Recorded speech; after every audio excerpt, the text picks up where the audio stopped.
반가 박용덕입니다. 해커서 2회 모의고사 21번 문제부터 보도록 하겠습니다. 중개보수 계산하는 거 시험에 한 문제 출제됩니다. 개업공개사 갑은 X시에 소재하고 있는 을소유 주택을 1억 9천만 원에 병에게 매도하는 매매계약을 체결하는 것을 중개했습니다.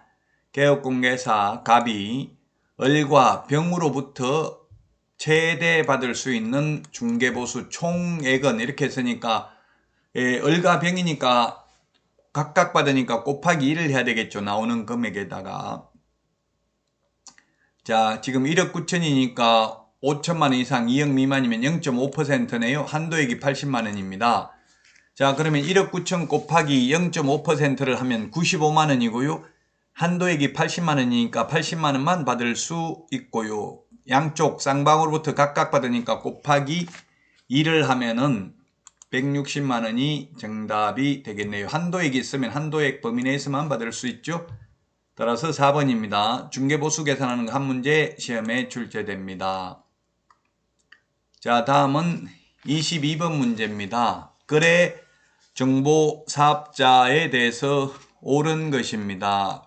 거래정보 사업자도 한 문제 시험에 출제됩니다. 제가 5 빼기 2는 3이라고 했죠. 전국적으로 500명 이상, 2개 이상의 시도에서 각각 30명 이상입니다. 그래서 틀렸고, 2번 법인인 개업공개사는 법 제14조 겸업제한 위반되니까 지정받을 수 없습니다. 그리고 자격증 4번 첨부해야 됩니다. 우리 암기 프린트 51번에 동그라미 4번에 있습니다. 그 다음에 지정 신청 받은 날로부터 3개월 이내가 아니라 30일 이내에 지정서를 교부해야 되고요. 지정서 교부받고 나면 3개월 이내에 운영규정을 제정하여 국토부 장관 승인을 받아야 됩니다. 자, 그 다음에 5번 거짓 정보를 공개한 거래정보 사업자는 지정을 취소할 수 있고 1년 이하의 징역이나 1,000만 원 이하의 벌금에 처합니다. 개업공개사가 거짓 정보 공개하면 6월 이하의 업무정지 사유에 해당이 됩니다.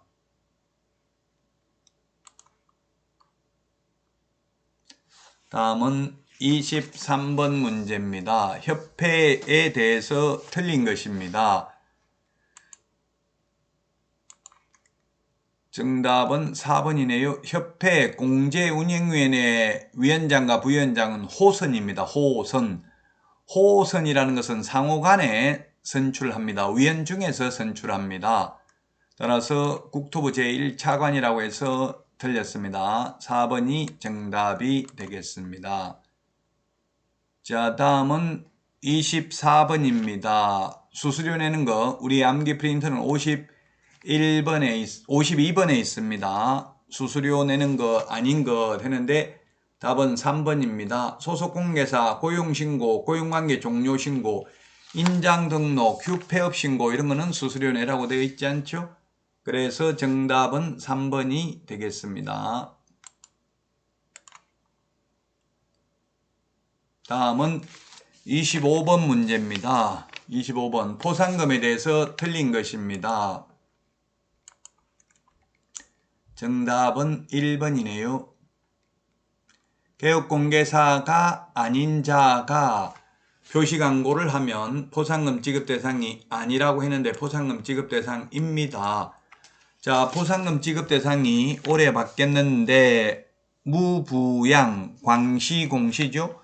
무등록, 우리 암기 프린트는 28번에 있습니다. 부정한 방법으로 등록증, 자격증 양도대여한 자, 양수대여받은 자, 개업공개사가 아닌 자가 광고한 경우, 시공시, 시세에 부당한 영향을 미치는 행위를 한 경우, 공동중개 제한, 누구든지 시세에 부당한 영향을 미치는 행위를 한 경우, 우리 암기 프린트 28번에 공인중개사법상 포상금하고 부동산 거래 신고 등에 관한 법률 포상금 반드시 구분해서 정리를 하셔야만 되겠습니다. 다음은 26번 문제입니다. 26번 문제.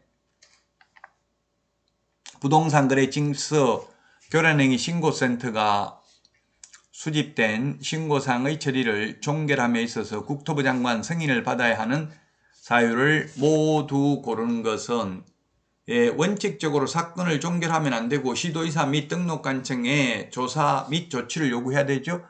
그러나 신고 내용이 명백히 거짓인 경우, 그 다음에 신고자가 신고사항의 보완 요청을 받고도 보완하지 않는 경우, 그 다음에 신고사항의 처리 결과를 통보받은 사항에 대하여 정당한 사유 없이 다시 신고한 경우로서 새로운 사실이나 증거 자료가 없는 경우, 그 다음에 신고 내용이 이미 수사기관에서 수사 중인 경우, 이런 경우는 시도의사 및 등록관청에 조사 및 조치 요구를 하지 않고 국토부 장관 승인을 얻어서 사건 처리를 종결할 수 있습니다.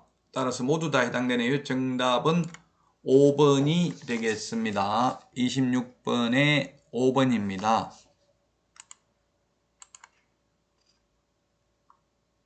다음은 27번 문제 보겠습니다.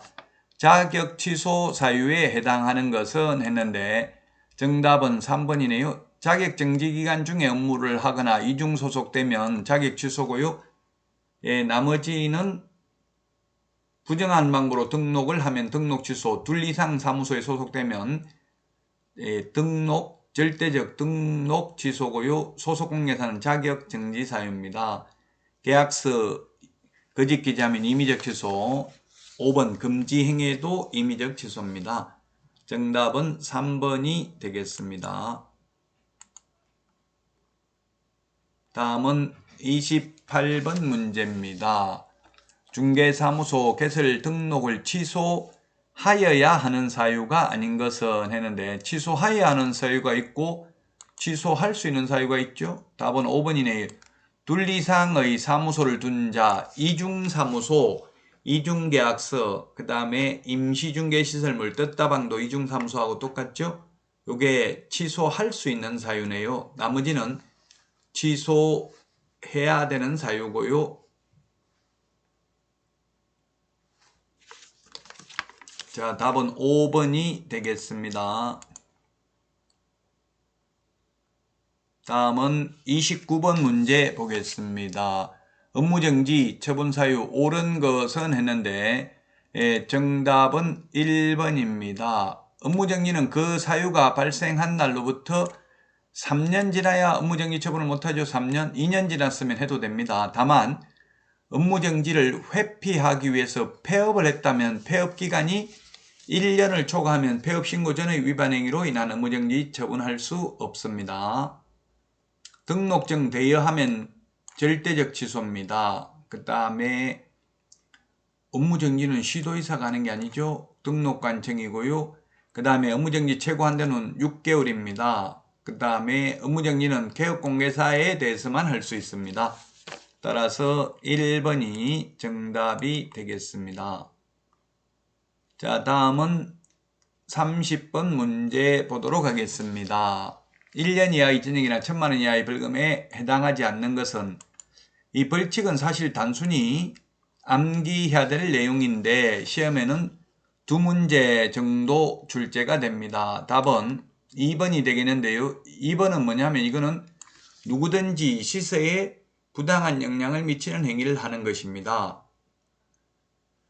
무부, 관직, 상투, 시공시 이렇게 암기를 했죠. 이건 2번이 3년 이하의 징역이나 3천만 원 이하의 벌금에 해당이 되겠습니다. 벌칙이 2문제 정도 시험에 출제되니까 꼭 암기를 하셔야만 되겠습니다.